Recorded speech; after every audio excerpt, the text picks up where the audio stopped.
கவிஞர் கண்ணதாசன் அவர் எனக்கு ஃபோன் பண்ணார். நான் உங்களை அர்ஜென்ட்டாக பார்க்கணும் அப்படின்னாரு. இப்போ நான் சொன்னேன், இல்லையா நான் வந்து உங்களை பார்க்குறேன். இங்கே கவிதான்னு நம்ம இதில் சிபி ராமசாமி ரோட்டில் ஈவினிங்கில் ஒரு 6 கல்யாண மண்டபம் அங்கே தான் இருப்பார் கவிஞர். அப்போ 6 மணிக்கு என்னை வர சொன்னார். அங்கே வந்தேன். இது ரொம்ப நம்ம தலையில் எடுத்துப்பா. நம்ம துரதிருஷ்டம் என்ன பண்ணுறது. ஒரு நல்லது வந்து ஒரு நல்ல ஒரு டேலண்ட்டு வந்து ஃபிலிம் இன்ஸ்டியூட்லாம் போய் வந்து ஒரு தமிழன் முதல் தமிழன் இதுக்கும் நான் தான் ரொம்ப சந்தோஷப்பட்டோம். மாதிரி ஏதோ நடக்க போகுது நல்லதுன்னு. இப்படி பண்ணிட்டாங்களே பாவி பசங்க அப்படின்னு ரொம்ப வருத்தப்பட்டார். வருத்தப்பட்டு இருந்த இடத்துல இருந்து என்ன பண்ணாரு, சிவாஜி சாருக்கு ஃபோன் பண்ணார். நிறைய தலையத்துக்கு எங்கே போகுது பாருங்க ரூட்டு.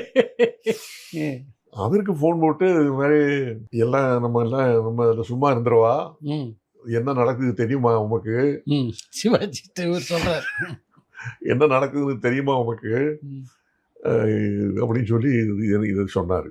சும்மா இருக்கக்கூடாது, அந்த தம்பியை வந்து இது மாதிரி சும்மா இது மாதிரி பண்ணக்கூடாது. நீங்களாம் மனசு வச்சிங்கன்னா அவருக்கு வந்து படங்களில் நீங்கள் கொடுக்கலாம், கூப்பிட்டு கொடுங்க. அவங்க வந்து நம்ம இல்லைன்னா நம்மெல்லாம் இருந்து பிரயோஜனம் இல்லை, அந்த மாதிரி நம்ம பண்ணக்கூடாது அப்படின்னு ரொம்ப இதாக பேசினார். ஒரு 10-15 நிமிஷம் பேசி எல்லாம் முடிஞ்சதுக்கப்புறம் ஒரு 15 நிமிஷத்துக்குள்ளே அங்கேருந்து போகணும். சின்ன அண்ணாமலை சிவாஜி சாரோட பிஏ, சிவாஜி சாரோட ரசிகமன்ற தலைவராக இருந்தார். ஆமாம், அவர் சிவாஜி சாரை வச்சு படமும் பண்ணிட்டு இருந்தார். ஆமாம், அவர் வந்து டக்குன்னு ஃபோன் பண்ணார். ஃபோன் பண்ணி இவர்கிட்ட கவிஞர்கிட்டயே நான் கேள்விப்பட்டேன், ஐயா சொன்னாங்க, நான் வந்து ஐயா சொல்லியாச்சு, நான் ஒரு படம் பண்ணிகிட்ருக்கேன், ஜென்ரல் சக்கரவர்த்தி. ஆமாம், அதில் ஆமாம், அதில் வந்து ஹீரோவை போட சொல்லியிருக்காங்க.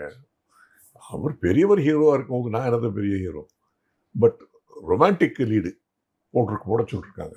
சரி சொல்லி ஜென்ரல் சக்கரவர்த்தி அப்படி பண்ணேன்.